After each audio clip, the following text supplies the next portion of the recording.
Okay, hello everybody. It's October 3rd, 2025, and I want to talk briefly about the government shutdown. Now, by and large, I have not followed the negotiations and the policy disputes that are driving the shutdown between the Trump White House and the Democrats.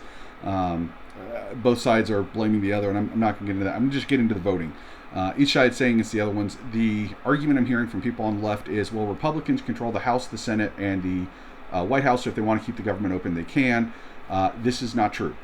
What has happened is a 7-week continuing resolution. Basically, what that would mean is when the government ran out of money on October 1st, this would have extended funding for an additional 7 weeks, so basically up until Thanksgiving, at the prior budget level. So basically, everything would have just stayed the same for an extra 7 weeks to allow for ongoing negotiations. The Republican-controlled House passed it. The Democrats opposed the continuing resolution.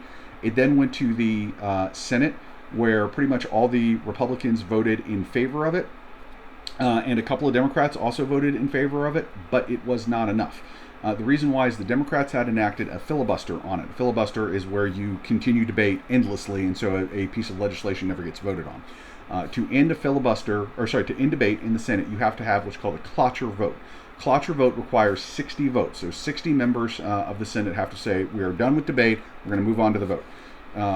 The first vote on the continuing resolution was 55-45. So pretty much all the Republicans, and I think a couple of the Democrats, they voted to end debate and move on to the vote on the actual continuing resolution. 45 Democrats voted against ending the debate. Under filibuster rules, 45 votes is more than enough to continue debate. To defeat a cloture. All you need is 41 votes, and you can basically keep any bill from coming to an actual vote, and that is what the Democrats did.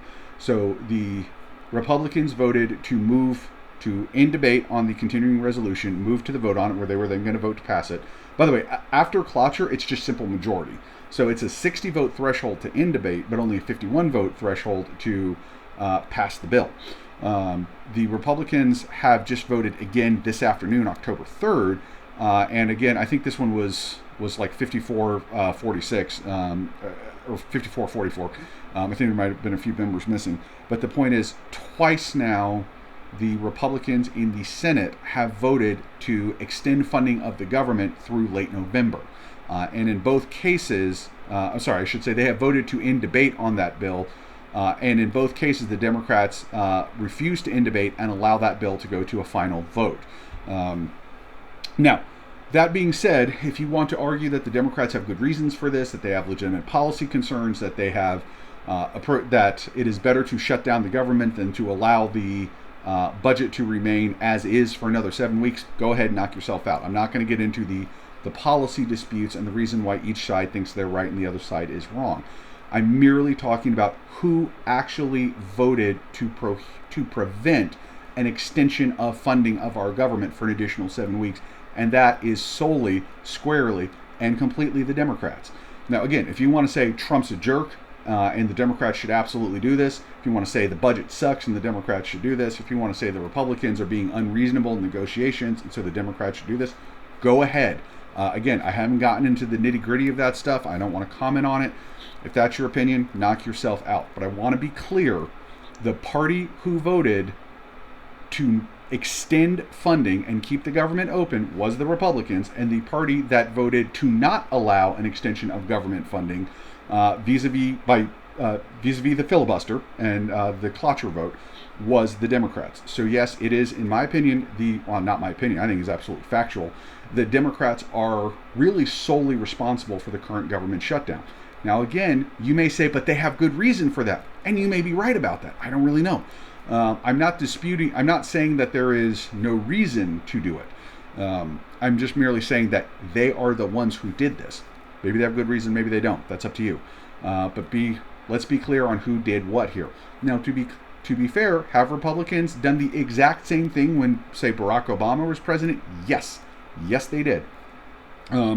And now Democrats are doing it. So this is hardly the first time this has been done. In my lifetime, there have been several different government shutdowns, ranging from a few hours to a few weeks. I don't know how long this one will last. So far, nobody cares. It's not affecting the markets very much. The longer it goes, the greater the impact will be, and we will see what happens. For those debating the polling is pretty overwhelmingly that the Republicans are getting the blame. It's been a whole slew of different polls, so pretty much all showing that.